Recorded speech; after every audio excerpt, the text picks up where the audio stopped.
બાળમિત્રો, કેમ છો? મજામાં ને? નીલમાધવ શાળા પરિવારમાં આપનું હાર્દિક સ્વાગત છે. આજે આપણે ધોરણ 4માં વિષય ગુજરાતી ભણીશું. તો તેમાં છે પ્રશ્ન નંબર 33. તો ગુજરાતીની પાઠ્યપુસ્તકમાં પ્રશ્ન નંબર 33 આપણે ભણવાનો છે.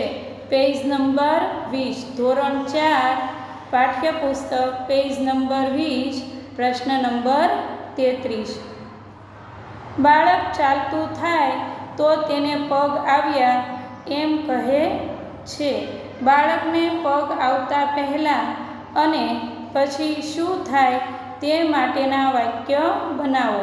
બાળકને પગ આવે તે પહેલાં અને પછી શું થાય એ માટેના આપણે અહીંયા વાક્ય બનાવવાના છે. તે માટે આવા નવા શબ્દ ઉપયોગમાં લઈ શકો. તે માટે આવા શબ્દ છે એ આપણે ઉપયોગમાં લઈ શકો. તે માટે આવા શબ્દ ઉપયોગમાં લઈ શકો. કહ્યાગૃહ, ઘોડિયું, ખીલે બાંધી રાખવું, ખીલે બાંધી રાખવું, જાત્રા, યાત્રા, ભાખોડિયા, ધમાલ, દોડાદોડ અને તોડફોડ.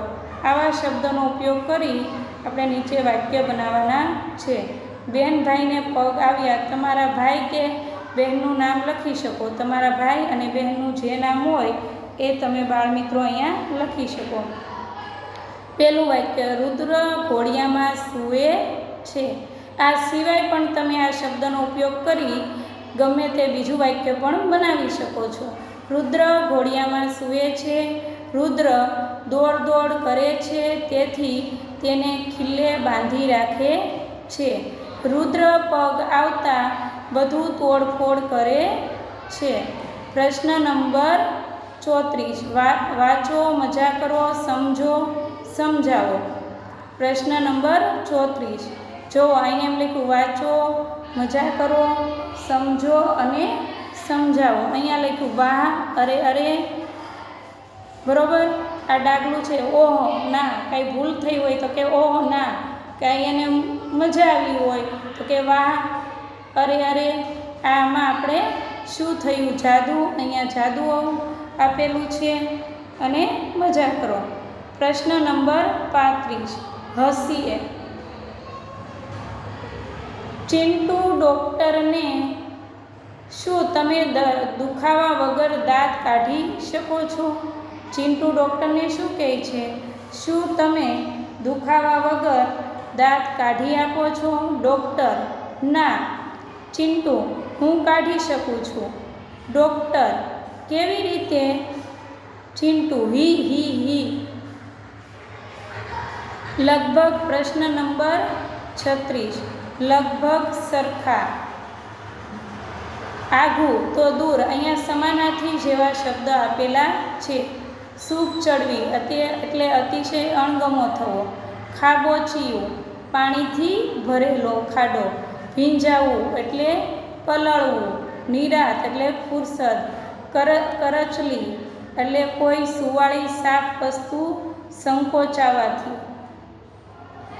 તો અહીંયા આપણે આ શબ્દ ભંડોળ જોયું.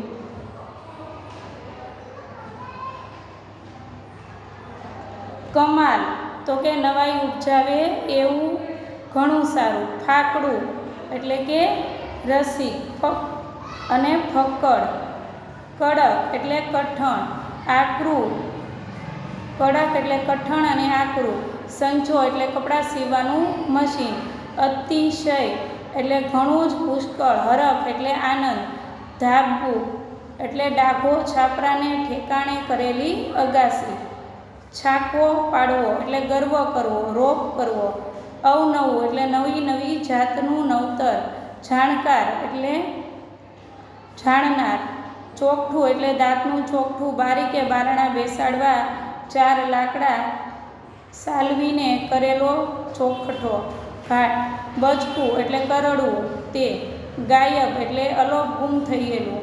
કહ્યાગૃહ એટલે કહ્યું કરે એવું આજ્ઞાપિત. ધમાલ એટલે ધમાચકડી. ભાખોડિયું એટલે ઘૂંટણિયું, ગોઠણ. પછી અહીંયા આપણને નીચે શબ્દ પોટલી આપેલી છે બાળમિત્રો, આપેલી છે.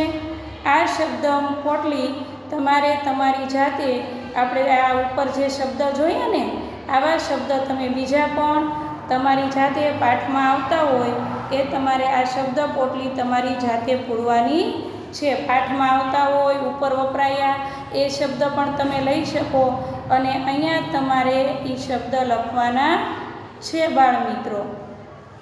અહીંયા બધે તમારે આવા પાઠમાં વપરાયેલા હોય એવા શબ્દ તમારે શબ્દ પોટલીમાં લખવાના છે. અહીંયા આપણે પાઠ્યપુસ્તકમાં પાઠ 1 પૂરો કરીશું. નમસ્તે, થેન્ક યુ, અસ્તુ.